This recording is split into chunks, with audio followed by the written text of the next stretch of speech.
सत्य वचन, अमर वचन, जीवित वचन, दिव्य वचन, सत्य वचन, अमर वचन, जीवित वचन। साई दा बामा बनी दा बामा बगैर जनी रे जनी रे जनी रे जनी रे सा। दिव्य वचन, सत्य वचन, अमर वचन, जीवित वचन, दिव्य वचन, दिव्य वचन।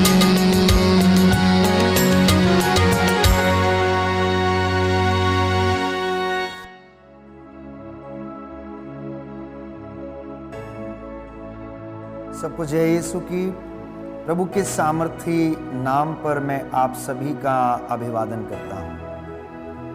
प्रियजनों, आज मनुष्य की दशा ये है कि वह ईश्वर की योजना के विरुद्ध चला गया है और यही कारण है कि उसके जीवन में बहुत सारी अशांति है। इसी के कारण उसके जीवन में सुख नहीं है। वो हमेशा अपने आप को कष्टों से घिरा हुआ पाता है। उसके जीवन में इतनी बेचैनी है प्यारे भाइयों और बहनों कि वह शांत रहने की कोशिश करता है लेकिन ऐसा कर नहीं पाता है। इंसान, मैंने कहा, ईश्वर की योजना के विरुद्ध चला गया और वह जंगली बनता जा रहा है। इंसान ईश्वर का तिरस्कार करने पर लगा हुआ है। विज्ञान ने इतनी ज्यादा तरक्की हासिल की है, इतने ज्यादा शोध किए हैं, चांद तक इंसान पहुंच गया है, लेकिन प्यारे भाइयों और बहनों, वो ईश्वर से कभी न कभी भागता हुआ नजर आता है और वो अपने आप को ईश्वर से छिपाने की कोशिश करता है क्योंकि वह पाप और बुराई के मुद्दे पर बातचीत करना नहीं चाहता, उसे समझने की कोशिश नहीं करता। यदि करता भी है तो उससे अपने आप को जुदा करने की हिम्मत नहीं कर पाता है। और यही कारण है कि वह निरंतर कष्टों में ही रहता है। हर वक्त अपने आप को ऐसी परिस्थिति में डाले रखता है जहां पर उसे सुख शांति हासिल नहीं होती है। तो आज मनुष्य ईश्वर से भागा हुआ है। मैंने कहा पाप की अवस्था में है, बुराई की अवस्था में जीवन बिताता है। जीवन के लगभग हर स्तर में आपको पाप देखने को मिलेगा। बच्चों के जीवन में देख लीजिए, युवक युवतियों के जीवन में देख लीजिए, दंपतियों के जीवन में, बुजुर्गों के जीवन में, और जीवन के किसी न किसी आयाम पर जब वे लोग पहुंचते हैं तो किसी न किसी पाप या प्रलोभन में पड़ ही जाते हैं और उसके द्वारा अपना जीवन नष्ट कर लेते हैं। पाप प्रियजनों सर्वत्र फैला हुआ है। यदि आप अपनी आंखें उठाकर अपने चारों ओर देखें तो आपको स्पष्ट रूप से दिखाई देगा कि इस पाप का रूप कितना भयानक है और इसने किस तरह से लोगों को अपने वश में किया हुआ है। नशे का पाप, ड्रग्स का पाप, जो लोग नशा करते हैं, ड्रग्स लेते हैं, उसके द्वारा उनका जीवन नष्ट हो गया है। न केवल परिवार उजड़े बल्कि शरीर भी लगभग खत्म हो गया। किडनियों का, लीवर का और उनके अंगों का नाश हो चुका है, जो इस प्रकार के घिनौने पापों में फंसे हुए हैं। बेईमानी का पाप सिर चढ़ के बोलता लोगों का, घूसखोरी का पाप लोगों के सिर चढ़कर बोल रहा है, अश्लीलता का, घमंड का, लड़ाई झगड़े का, हत्या का, चोरी का, भ्रष्टाचार का, इन तमाम बुराइयों का जो पाप के रूप हैं, लोगों के सिर चढ़कर इसका नशा जो है वो दिखता है। प्यारे भाइयों और बहनों, पाप इतना बढ़ गया है कि इंसान को पाप का बोध ही नहीं है। इंसान पाप का बोध खो चुका है। अपने जीवन में वो इन सारी बुराइयों को देखने में असमर्थ है और दोषारोपण करने में सबसे आगे है इंसान। इसलिए प्रभु ने कहा कि तुम अपने भाई की आंख का तिनका क्यों देखते हो? जब तुम्हारी अपने ही जीवन में अपनी ही आंख में दोष है तो तुम अपने भाई से ये क्यों कहते हो कि भाई मैं तुम्हारी आंख का तिनका निकाल दूं, अर्थात मैं तुम्हारी सहायता कर दूं इन तमाम चीजों से ऊपर उठने के लिए। कहता रे ढोंगी, सबसे पहले तू अपने उद्धार और अपनी मुक्ति के लिए काम कर। इसलिए प्रियजनों, आज भाई भाई को मारना चाहता है। माता पिता संतान के विरुद्ध हैं तो संतानें माता पिता के विरुद्ध हैं। भाई भाई में प्रेम नहीं है, बहन बहन में प्रेम नहीं है, एक दूसरे को मारने काटने में लगे हुए हैं। जमीनी विवादों से परिवार त्रस्त हो चुके हैं। प्रॉपर्टी के विवादों से परिवारों में क्लेश है, झगड़ा है। संपत्ति को लेकर पूर्वजों की द्वारा प्रदान की गई बपौती को लेकर लोगों में सामंजस्य नहीं है, अशांति है। लालच के कारण उनके घरों में फूट पड़ी हुई है। पैसा बुराई की जड़ है, जैसा कि याकूब के ग्रंथ में हम पढ़ते हैं। इंसान क्रोध और ईर्ष्या से भरा हुआ है और निरंतर इसी से संचालित होकर वो कार्य करता है।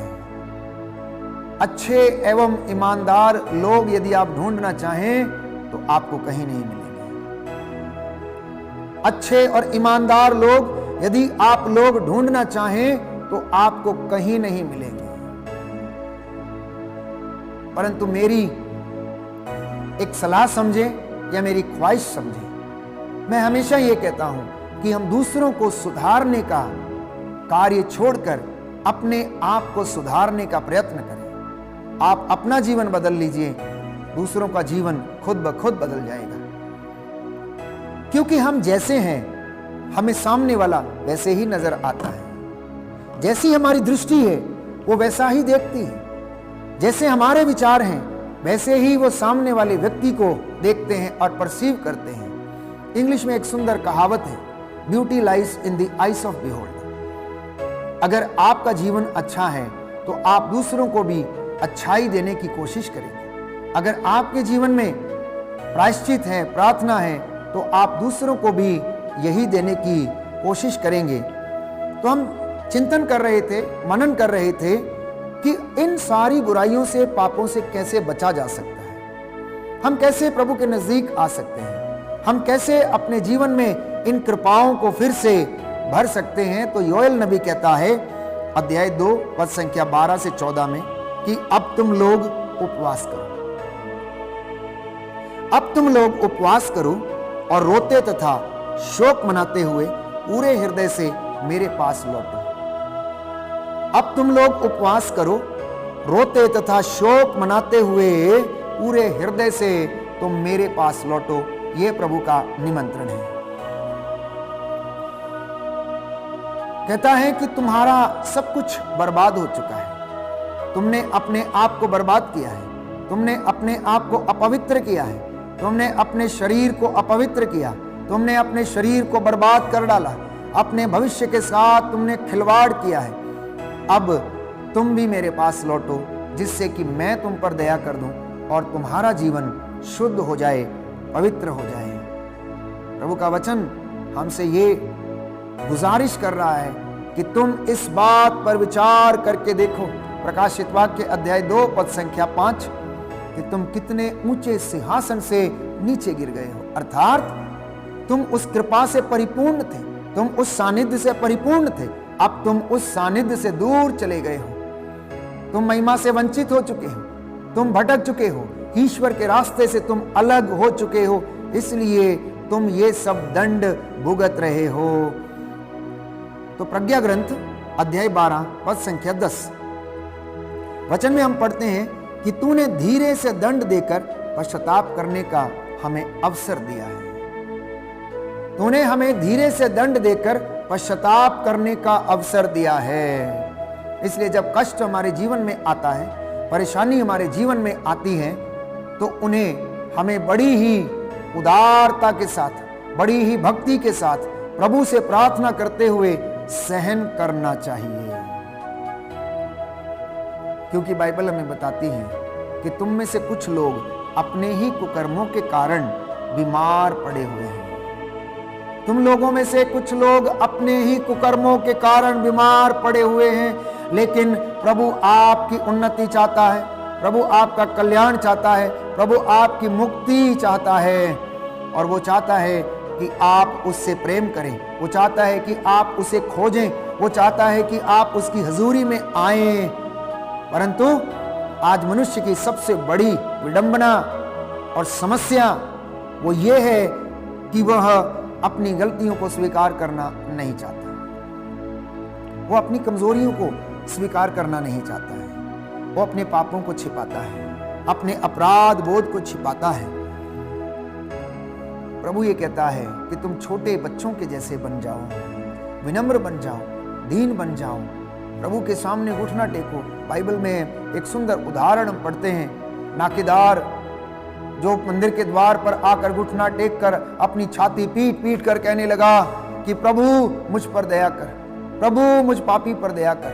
परंतु वहीं दूसरी ओर एक फरीसी आकर वेदी के सामने खड़ा हो गया और कहने लगा कि हे प्रभु, मैं इस पापी के जैसा नहीं हूं, मैं दान देता हूं, मैं पुण्य करता हूं, मैं अच्छे काम करता हूं, मैं इसके जैसा नहीं हूं। मैंने बहुत सारे अच्छे काम किए हैं, और वो अपने अच्छे कामों का ढिंडोरा पीटने लगता है। प्यारे भाइयों और बहनों, क्या मैं और आप उसी श्रेणी में हैं? मनन चिंतन का आज ये विषय है। अगर मैं और आप प्रभु के पास लौटना चाहते हैं तो हम किस प्रकार लौटें, और उसका रास्ता बाइबल हमें बताती है कि बिना प्रायश्चित के कोई भी ईश्वर के पास नहीं लौट सकता, बिना अपनी कमजोरियों की स्वीकृति के कोई भी ईश्वर के पास नहीं लौट सकता है। इसलिए यूहन्ना के सुसमाचार अध्याय 22 पद संख्या 21 में हम पढ़ते हैं कि ईश्वर से मेल करो और तुम्हें फिर सुख शांति मिलेगी। ईश्वर से मेल करो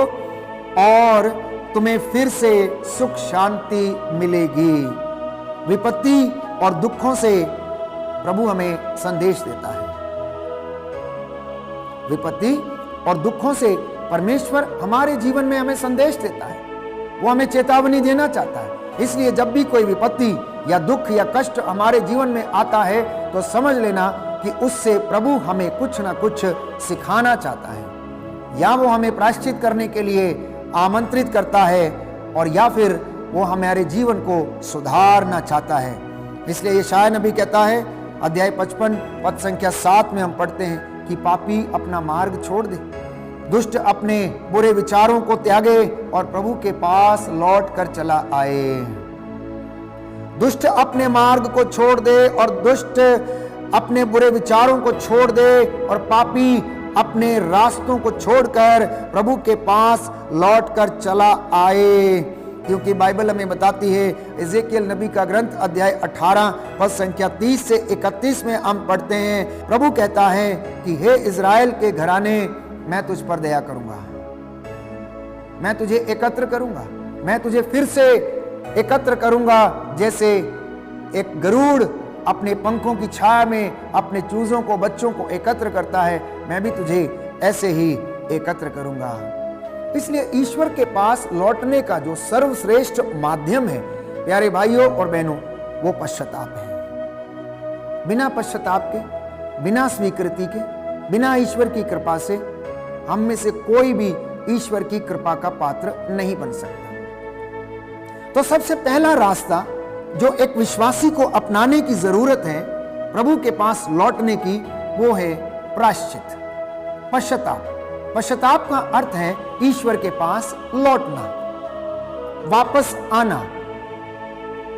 यशायाह नबी के ग्रंथ अध्याय 30 पद संख्या 35, यशायाह नबी का ग्रंथ अध्याय 30 पद संख्या 15 में हम पढ़ते हैं कि प्रायश्चित और स्वीकृति में तेरा कल्याण है, दूसरी किसी बात में नहीं। तो यदि आज आप लोग चाहते हैं कि ईश्वर की कृपा के पात्र आप बन जाएं, तो प्रायश्चित करना और ईश्वर के पास लौटने का पूरा प्रयास करना। इसलिए प्रवक्ता कहता है अध्याय 17 पद संख्या 20 में कि ईश्वर पश्चाताप करने वालों को अपने पास लौटने देता है।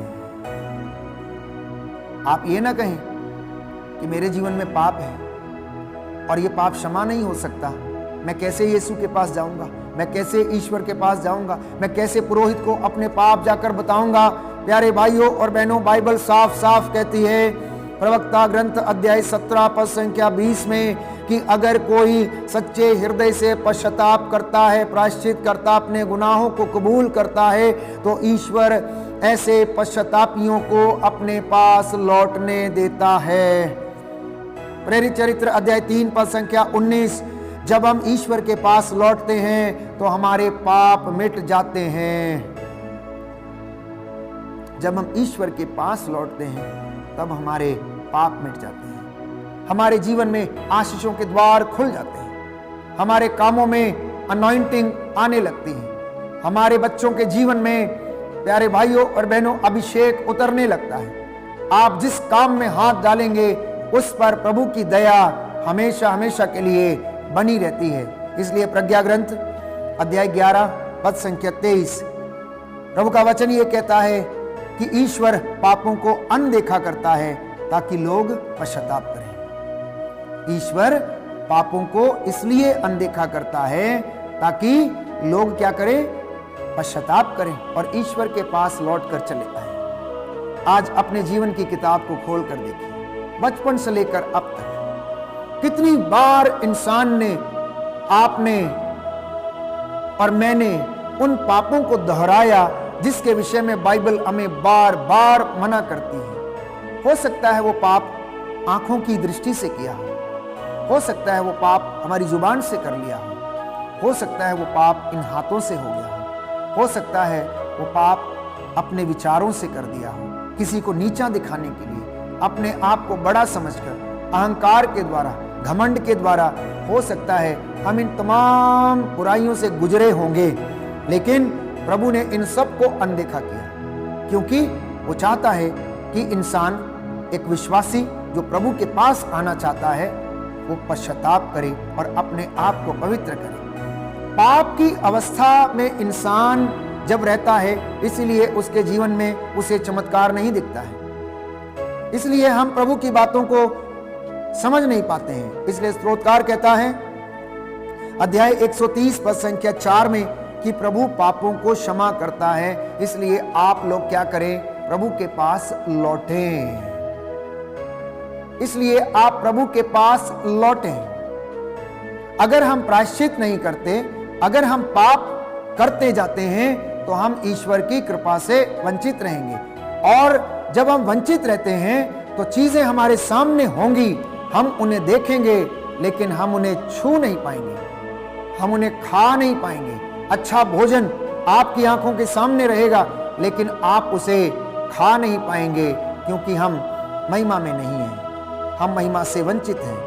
प्यारे भाइयों और बहनों, प्रभु का वचन हमें याद दिलाता है कि आपको हर एक पाप का दंड भुगतना पड़ेगा अगर आप प्रायश्चित नहीं करते।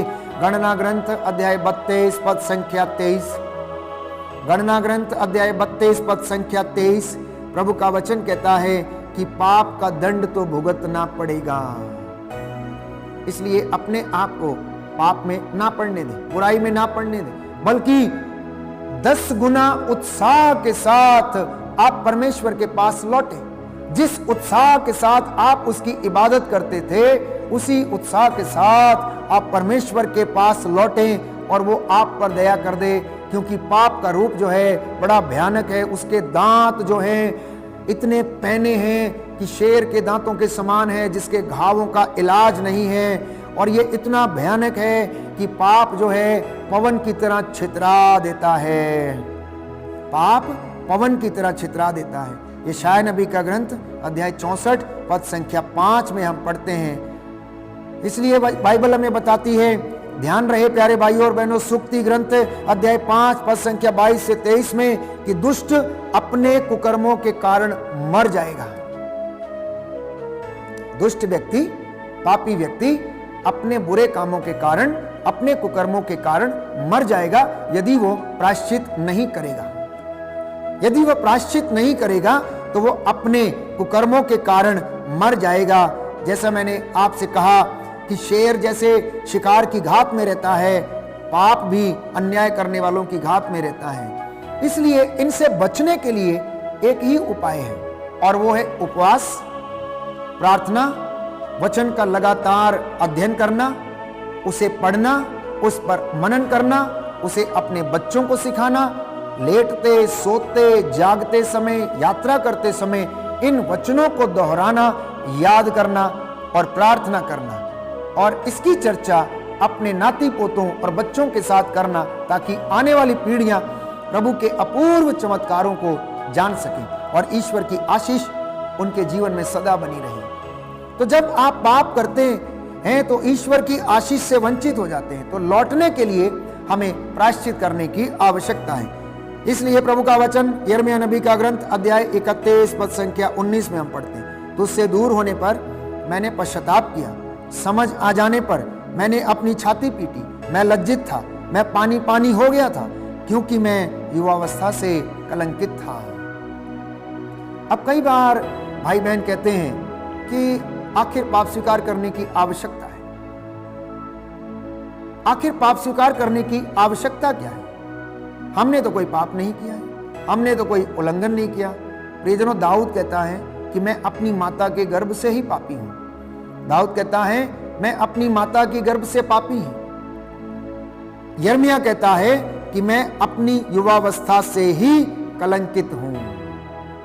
तो जब मैं और आप अपनी युवावस्था से ही कलंकित हैं, अपने मां के गर्भ से ही हम पापी हैं, तो मुझे और आपको अपने पापों के लिए प्रायश्चित करने की आवश्यकता है। और इसके विषय में बाइबल हमें कहती है कि आप उन बातों का पता लगाएं कि कौन सी बातें ईश्वर को प्रिय हैं। और जब हम लोग ये बातों का पता लगा लेते हैं कि कौन सी बातें ईश्वर को प्रिय हैं, तो ये लाजमी सी बात है कि मैं और आप पूरा प्रयत्न करेंगे ईश्वर की हजूरी में आने का, उसकी पवित्रताई में बने रहने का, पवित्रता की साधना करने का, विश्वास की साधना करने का हम पूरा प्रयत्न करेंगे।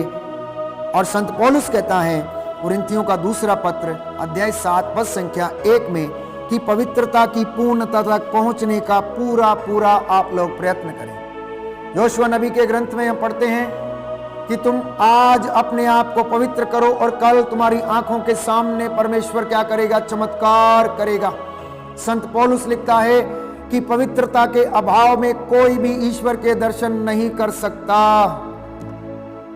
पवित्रता के अभाव में कोई भी ईश्वर के दर्शन नहीं कर सकता। इसलिए योशुआ ने इजराइलियों से कहा कि तुम आज अपने आप को शुद्ध करो, पवित्र करो और कल तुम्हारी आंखों के सामने ईश्वर चमत्कार करेगा। इसलिए यीशु ने कहा मत्ती के सुसमाचार अध्याय 3 पद संख्या 8 में कि पश्चाताप का उचित फल उत्पन्न करो। जो वचन आज आप सुन रहे हैं ये आपके जीवन में, आपके परिवार में 100 गुना, 60 गुना और 70 गुना फल लाए और ईश्वर में आपको उन्नति प्रदान करे।